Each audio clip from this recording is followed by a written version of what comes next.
Woo!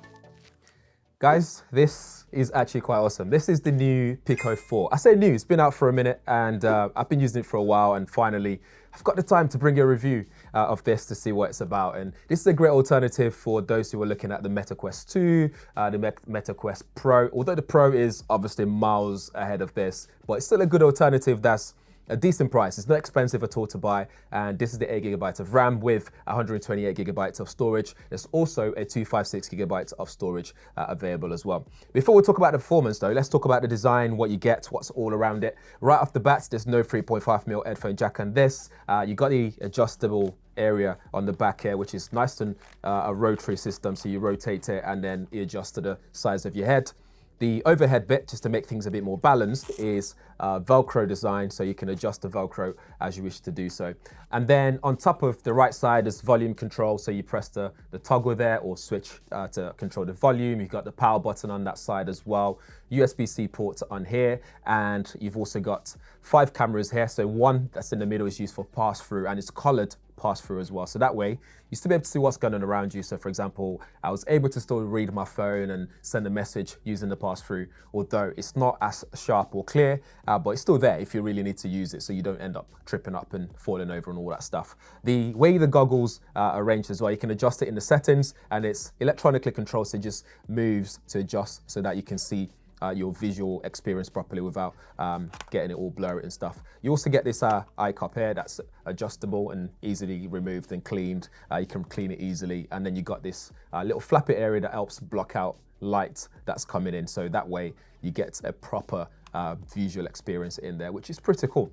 It's not heavy at all, it's lightweight. Actually, I think this is lighter than the Quest 2 actually, so that's a bonus. So it's good that it's nice and lightweight, so you can wear this for a good period of time. The controllers are pretty straightforward as well. It's what you're used to if you've used any VR headset or anything like that before. You got the trigger button there, a couple of other triggers here, the joystick, and then some other buttons all around it, which once you start to set it up on all that process, it will tell you what does what, so you know exactly what you're doing when you start using this. You got a wrist strap as well, so you don't end up chucking this at the ceiling or hurting someone or hurting yourself for that matter. Altogether, you get 105 degrees field of view, which is a lot. You have 2160 by 2160 pixels per eye, and the display altogether gives you 4320 by 2160 pixel screen. It's running on Snapdragon XR2 platform, and you have 8GB of RAM, like I said already, and the battery is a 5,300 mAh battery in there, supports Wi-Fi 6, and the battery should last you about 2.5 hours to 3 hours, depending on what you're doing and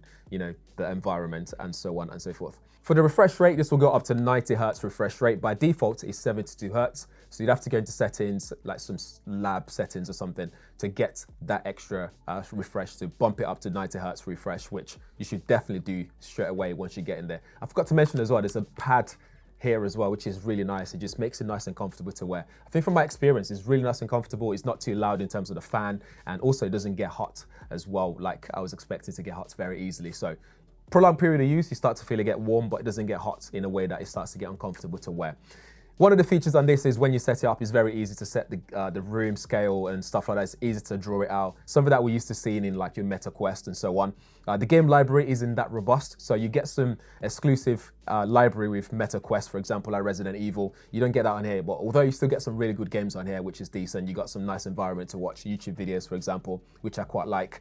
Some of the user experience, you have to go on the website to log in and download stuff. In fact, I had issues paying for some apps as well because I had to go on the website first, which didn't look legit at first, and I figured out it's actually legit, so I ended up paying for some apps that I needed to be able to use this. But one app that I really use, which I quite like, is being able to connect this to my Mac system. So I connect it to my MacBook Pro, and then able to have a virtual environment to use my laptop remotely, almost like a remote feature, really, inside the VR experience. So that was, I was able to use my laptop in that VR experience. One thing I didn't like about that though is being able to adjust the display size. I wasn't able to do that. Maybe there's an update for that now, I don't know, but I couldn't adjust that. And also I couldn't have multiple display, because one of the advantages of this for me would have been able to have maybe like 3 different displays in front of me, powered by my laptop in a virtual environment. That would be really cool. And also it'd be nice to have more games on here. That would be really cool as well. But other than that, I think this is a really good, almost entry level, but not entry level, but at the same time is not pricey. It's cheap enough for you to get into the world of VR